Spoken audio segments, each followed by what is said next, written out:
Forbes India Leadership Awards 2026 Leadership Circuit, presented by Federal Bank.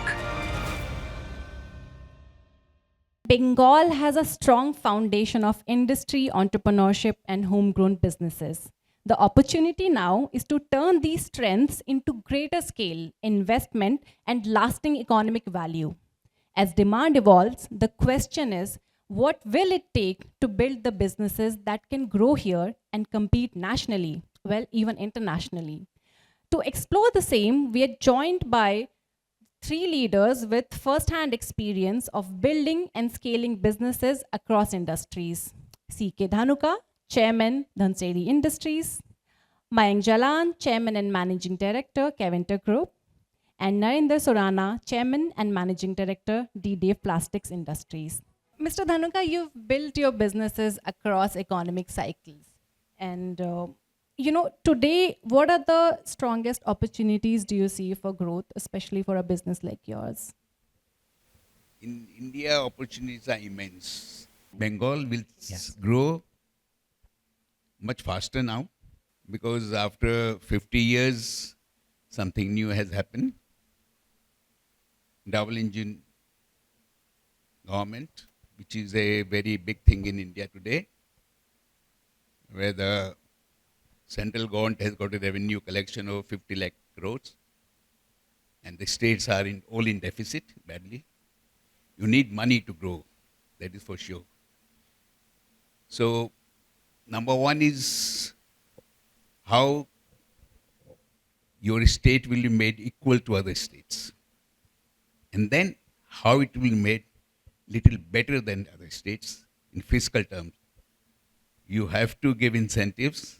I'm not talking about very lucrative incentives which are given in Jammu and Kashmir and Northeast, but still closer to other Bihar, Orissa, then say Maharashtra, UP, close to that, better than that. Then you will find automatically people have gone out from here. They were all residing here. So they're coming back with little more incentive in hand here. Everybody has got a house here. So I see a very, very bright future.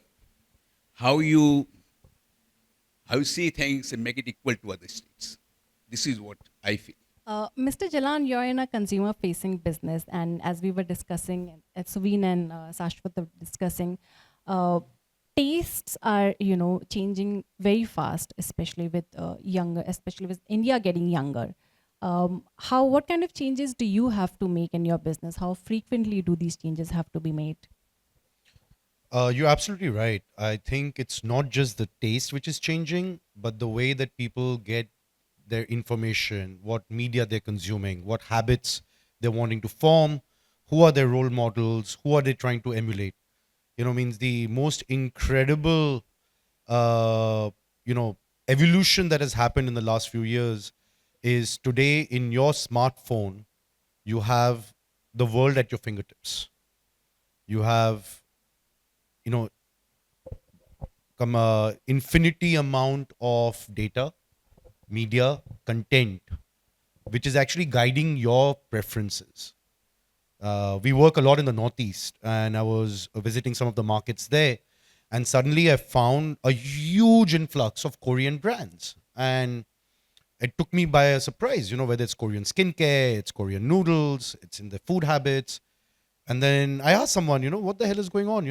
I don't see them in Calcutta in the best of supermarkets, and we have a mom and pop store, and you have these Korean brands. And they said, so because of K-pop, everybody in the Northeast watches it on their phone, and what they see them eating on these K-pop cereals, they want to consume it here. Amazing. And then I got an inward query from one of the Korean brands asking me that whether we would partner them just for Northeast of India. So consumer profiles, their taste is changing very rapidly. Now, we got to be cognizant of the fact of what is going on. We cannot be an ostrich with our head buried on the sand, that this is what I was doing, this is what I'll do, this is what she wants, and this is exactly what I'm going to give her. We need to make sure that we are aware of the changing trends. there's a massive change happening when in food habits. I'm primarily into food and real estate. So in food habits, for example, there's a huge shift happening to instant gratification where people want things instantly, whether it's the way that you cook, whether it's the way that you order, whether it's the way that you purchase. You don't want to wait. If you want to have a pani puri right now, you want to have it right now. You don't want to plan that on Saturday I'll go to Lake, Southern Avenue, and then I will have pani puri. That's how I used to be when I was young. That if I want to have puchka, it had to be planned that on Saturday I'll go to the Lake Kalibari and I'll have puchka then. Now it's all about how you can get it in 10 minutes. So for us as consumer brands, we have to make sure that our products are available at fingertips. There's a very famous saying from Coke that within arm's reach. Yes. Now it's about within fingertips.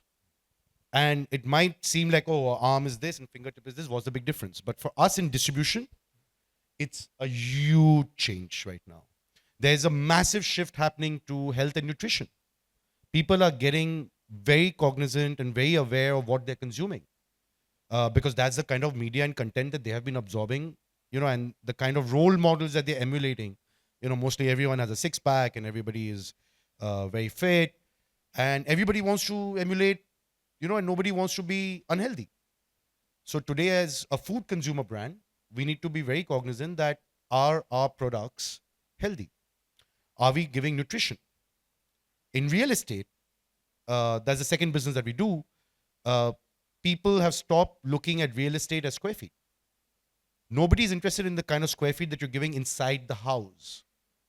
Everybody is really interested in my home. Will I get everything in my home which I can't get because I'm not a member of Tollygunge Club or RCGC or Calcutta Club? They want amenities. They want a society. Like today, one of the most successful developments we've done is Urbana, and it's a very vibrant community. And the only reason why it turned out to be this vibrant is we had the vision to create a community living. So these trends that people call it very loosely are not trends, because trend by typical definition is something which comes and goes. These are structural changes happening in a society. And when we are not cognizant that this is not a trend, this is something which is structurally changing the way that we as humans are going to consume, the way that we're going to value what purchases we're going to do, I think there's going to be a lot of us who will be left behind. So it's not a trend. We're going through an era of structural change in the way the consumers think. But with that, Mr. Jalan, at least, I don't know about your industries, but in some other industries, the people that I talk to, one of the biggest complaints that they have is, for sure, Indians want everything, but they don't necessarily want to pay for it. Well, it's all about, that's a very big misnomer that people have. We misunderstand the market that we are marketing to. So I sell products which are from 5 rupees to 50 crores, right? The biggest mistake that I find, and when there's a young entrepreneur, startups who are coming to me and they start off with this line, and I hate this line. We are living in a country of 1.4 billion people. We have, got ARR of 1,000 people and we can scale up to 1.4 billion people. Hey, it's not 1.4 billion people that you're marketing to. That's not your market size. Correct. If you are creating a product of 5 crores, there's a market that you are pitching to. We have Anamika here, and welcome. And when Anamika is making a lovely lehenga, she's not making it for 1.4 billion Indians.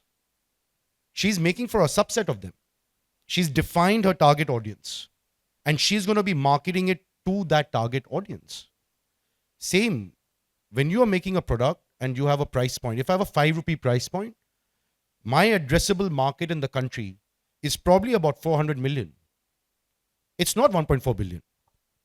It's the 400 million who are middle class, aspiring middle class, low income class. It's in the rural market, SECB, SECC towns, and they have the willingness to pay 5 rupees.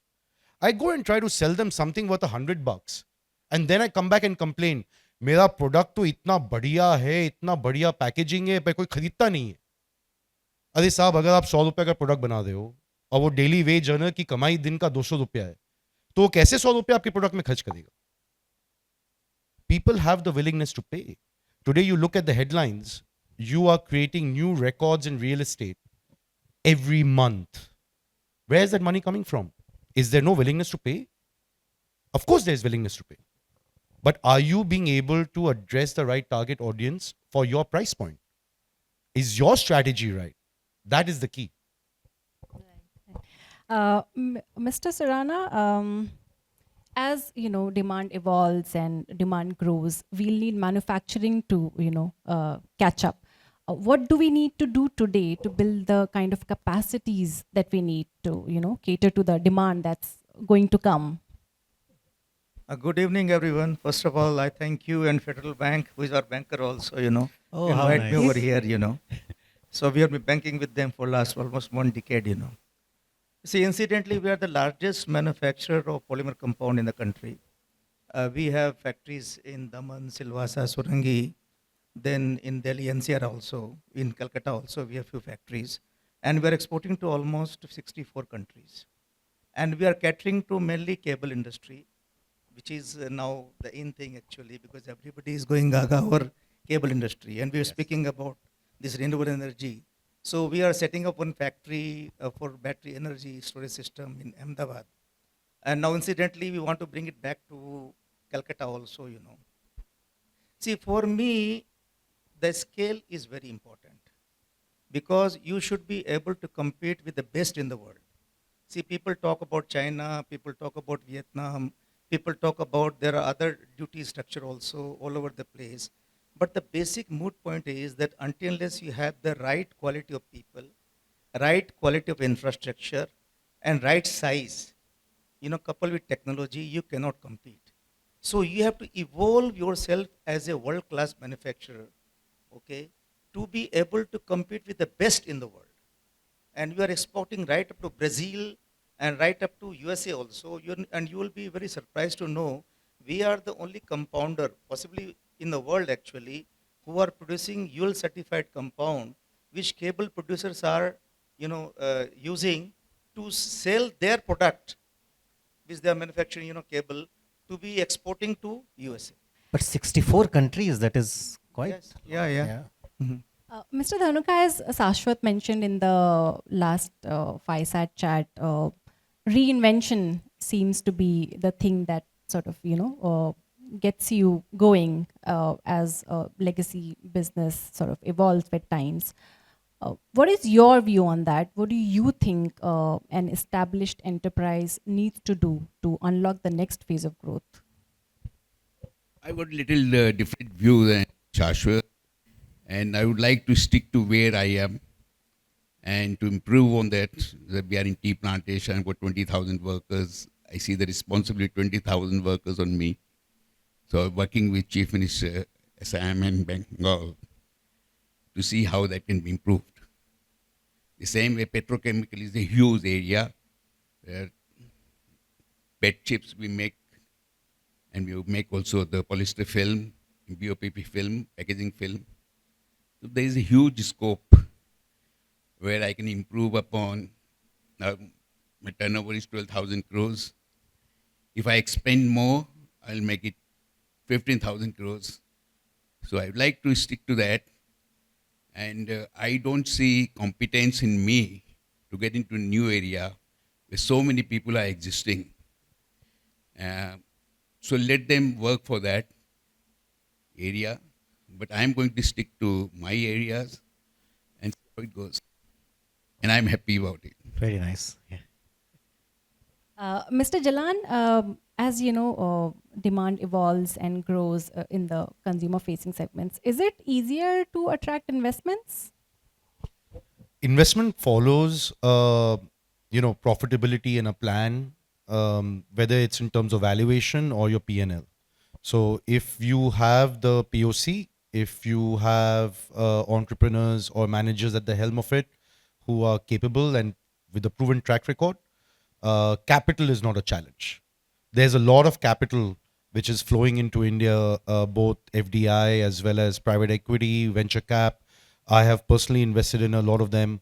I'm seeing really bright young minds, kind of do brilliant startups in the consumer space. So in terms of investment, I don't think is a challenge. I think what really the challenge today, I think the country has, and we have people from the federal bank here, and it is the cost of capital. We are highly inefficient in our cost of capital as a country. We cannot have these interest rates and expect us to have a sea change in industrialization. Again, historically, look at every country which has gone through a kind of a tectonic shift in terms of capital investment, industrialization. It's all been countries where the cost of capital has been low. I understand the macroeconomics. I understand the high frequency indicators. I understand why RBI has to do what they do. But we need to be able to get to a situation where the cost of capital is relatively cheaper, where the ability of banks to be able to give out risk capital. See, no business is certain.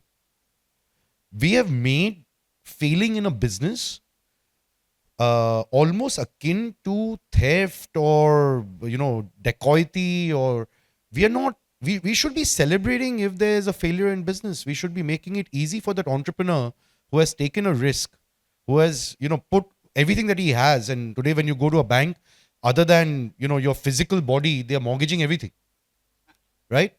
So with that kind of a situation, if that entrepreneur does not make it a success for whatever reason, there may be external environments, there may be business models which went wrong, or he might genuinely make a mistake. Why are we making it into a crime? Why are we hounding that person for the rest of his life? So you are creating an environment where cost of capital is good. Your cost of failure is so high that you are scared to become an entrepreneur. Today, you have the sitting president of the United States, arguably the most powerful country in the world, who has gone through bankruptcy twice in his life. And he celebrated, he was elected twice as the president of United States of America. Personal opinions about him can be on the side, but that's a fact. But we as a country, if an entrepreneur fails, we will make sure he doesn't have a house, he doesn't have anything to feed his family. Other than that, he's so vilified that he's not left with any face to show in the society, because he's perceptionally told is a thief. So investment is not the problem. Money is there. It's the cost at which the money comes, both in terms of the interest and at the same time the hidden and the soft cost which taking an investment brings to you as an entrepreneur. I feel that if India really has to get into a $10 trillion economy, we had the clarion call by the Prime Minister of 50 companies from India being in the Forbes 500. How are you going to get there? Please tell me. Please tell me about any of that Forbes 500 that have not failed in their journey. Take out one company from that list. Apple, Nvidia, we're talking about mammoth names. Yes. Have they not failed? Have they not been at the edge, if not almost bankrupt? But you had an ecosystem where entrepreneurs were beholden, were encouraged that it's okay if you fail, go, do it again. We are not going to scar you for life. We are not going to ensure that once you have gone through IBC, you cannot have a company, you cannot restart, you cannot do anything, and the banks are going to be behind you even after the insolvency process is over, till Kingdom Come. So those are the challenges within investment. It's not the financial, it's not the money which is lacking in our country. There's enough money. It's about the cost at which it is coming. And US is a brilliant example. I mean, in Silicon Valley, it's much easier for you to raise capital if you've had a failed business compared to if you were starting a business from scratch. So interesting fact. I'm a student right now, by the way, other than being an entrepreneur. I'm doing a course at Harvard and I graduate this year. And I was at the campus and suddenly these MBA students. I'm doing a postgraduate, like something for senior citizens. Let's call it that way in the entrepreneur world. I'm relatively young though. And all these MBA students one day were scampering around, and they were freshers. They had just started their MBA degree. And I went to one of them, Indian looking boy, and I was like, hey, what's going on? Why are you guys scampering around? He's like, you didn't know? I was like, no. But there are about 10 PE and VCs roaming around the campus, and we're all trying to get hold of them and pitch them our ideas. Brilliant, yeah. These guys are getting picked up in the first month of their MBA class at Harvard by PEs and VCs. And on a piece of paper, they're getting funded. And I met one of these guys who were funding them. I said, how are you funding them? They're so raw. You know, one guy had just left a job, and now suddenly he's going to become, have a $1 million funding to do a startup where he's just starting college. He's like, our success rate is 1:100. But that one, which is a success, gives us a 500x return. That's the ecosystem that America has built. Mr. Suranna wanted to add to this. Yeah. See, Yes. I beg to disagree with Mr. Jalan Please. completely. I Yes. tell you very honestly. See, Yes. I come from a very old school of thought. My grandfather, my father. We also have a rich, history of almost 10 generations. See, the success is yours. The failure should always be and should be yours only. Okay. Why banks? Why other creditors should suffer? You tell me. See, I tell you one example of mine also. The Federal Bank is sitting here. See, I had one factory in Dankoni that was one of the best factory for flexible packaging in the country. And people like, company like ITC, company like Hindustan Lever, everybody, making queue. One fine morning, that was Sunday at 9 o'clock, my factory caught fire. It was almost 300 crore rupees factory. Today, if that factory existed, it would be worth more than 3,000 crore. But that was my factory. That was my loss. How can I make somebody accountable for that loss? And I should have enough money in my pocket to pay to my creditors. Next morning itself, they are here they can say, I called everybody in conclave. I told them, you don't need to worry at all. You will get your money absolutely on due date. I called all my creditors. I told them that you will get your money on due date. I took certification from them. And you will not believe it, I drove out 7 banks from my company. Wow. And I have never gone to bank for money. No, sorry. For any project of mine, I always believe that if you have 100 rupees in your pocket, you should invest only 50 rupees because the risk taker is you. You are taking the risk. And it is your dream. You wanted to make your dream come true. Why you can make somebody else suffer for it? You make your dream a success. You make your dream a failure. So you should be responsible for it. Why you are making others responsible for it? Sorry, I beg to disagree. So I come from an old school of thought. I always invest, if I have 100 rupees in my pocket, I invest only 50 rupees. So the only difference is that you are 10 generations into this business, and we are talking of that young, bright boy who doesn't have 100 rupees in his pocket, but he has an idea and an ecosystem can propel him to be the next Steve Jobs. That's the difference. We have all guarded. What you are saying is exactly how we are. For the last 40 years, we have not had a single day delay in the interest payment. We have repaid all our loans at 50% maturity. Today, if I want even 100 crore rupee term loan, I'll have 6 banks lining up in my office. They're competing between themselves on that 0.25%. But I'm not talking about people like you and me. We have been blessed to be born in a family which has given us a platform. I'm talking about that young boy who has come out of IIT, whose father was a salaried employee at one of our companies, who has got a brilliant idea, doesn't have capital. So what? We are not supposed, like today Steve Jobs, Nvidia, you're talking about Meta, you're talking about Google. How have these things come? They came from generational businesses. They are not part of Walton family. Look at where the Walton family is. They are still big. They are guarding their businesses. But we are talking about a general ecosystem where there will be 100 million entrepreneurs driving India forward. How do we create that ecosystem? We are not talking about Mr. Dhanuka, Mr. Jalan, Ddev Plastiks, Reliance. Yeah. But on that topic, we would like to hear from Mr. Dhanuka also. How do you view success and failure of an entrepreneur? What should be the accountability? Accountability, I partly agree with Mr. Jalan. And what he says is absolutely right. As far as what has happened in past, let us go to the truth story. India was very easy on financing and taking care of the entrepreneurs in a big way.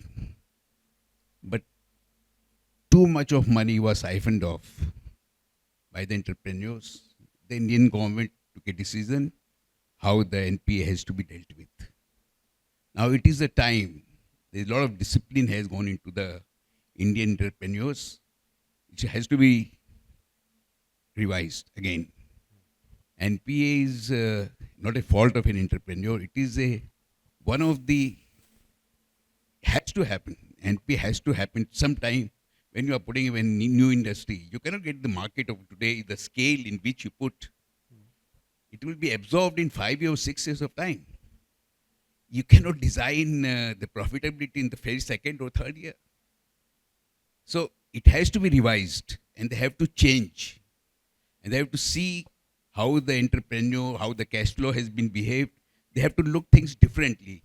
And to call it a NPA on one default is little too much. And it becomes very scary. I can put an industry of say 5,000 crores. I'll be scared to put I'll put only 1,000 crores. So my ability, I cannot turn into reality. This is a riveting discussion, and I'm sure we can debate it till the cows come home. See, no, there is no end to argument. Yes. But I was referring to the Mr. Jalan's first submission. Agreed. Yes. When Point he taken. said that, every Yes. banker, every single banker, the government is, after you, they make your life miserable and they ensure that you don't exist in the business again. I was Yes. referring to that. Yeah. And as a startup, even we as a company and we as a family business, we have invested in more than 10 startups. Yes. And 7 have failed miserably, believe me. And 3 have flourished. Yes. So I'm not Yes. onto that. See, Yes. what I'm trying to say, that you please plan out in such a way that if things do not go the way you design, because nobody can predict the future, nobody can. Absolutely. COVID happened, then again there's a war between Ukraine and Russia, again, Middle East. Even we are suffering. And Yes. Mr. Dhanuka should know, because he is also operating in the polymer industry. Yes. Okay, and we also operating in the polymer industry. So we understand the pain. So, but these things can never be predicted. But what you can do, what is in your hand, that you can plan your business in such a way Yes. that even if something doesn't click, then you have certain, resources to fall back on. Yes. So that you do not have to look at the bankers, you do not have to look at the creditors. And as Mr. Jalan said, even we have a practice, and the bankers are here. Anybody in our company is not allowed to call for any payment. No. Suppose tomorrow your payment is due, today you will get from my office against RTGS. Okay. Bank doesn't have to come, creditor doesn't. That is the kind of discipline you follow. What I am trying to suggest, what I am trying to convey, that please plan out your business in such a way, because nothing, it is not certain that everything will fall as per your plan only, Yes. because the universe has other design also. So, but you must take that into account also. In case if it fails, Yes. then you have enough resources which can fill that gap. Yes. Now we will definitely continue this discussion, and we will invite each of you gentlemen to be a part of this on various platforms of Forbes India. We will find ways to take this forward. Would you like to add something Okay, absolutely fine. You see, the appetite is there for bigger journey. Yes. And with the NPA, what is happening, that is require a relook. This is what I say. Yes. And appetite goes down. And the growth of the country is, there is a lot of talk that new industries are not coming, white is not coming, big weight should come. It is not, they are definitely coming. But in a big way, you have to relax the system. The entrepreneurs' appetite is more and more. But Yes. they are afraid of going ahead. Because NPA. Yes. The whole group becomes NPA. This is very Yes. ridiculous. One company becomes NPA, the whole group becomes NPA. So let us look into it. Yes. Yes. Thank yes. you. Yeah. You want? No, no. Yeah. Okay. Mr. Please go Dhanuka. into it. Yeah, no, but we will continue this. Yes, yes. But meantime, Mr. Dhanuka, Mr. Jalan, Mr. Suranna, it was great to have you all here. Forbes India Leadership Awards 2026 Leadership Circuit. Presented by Federal Bank.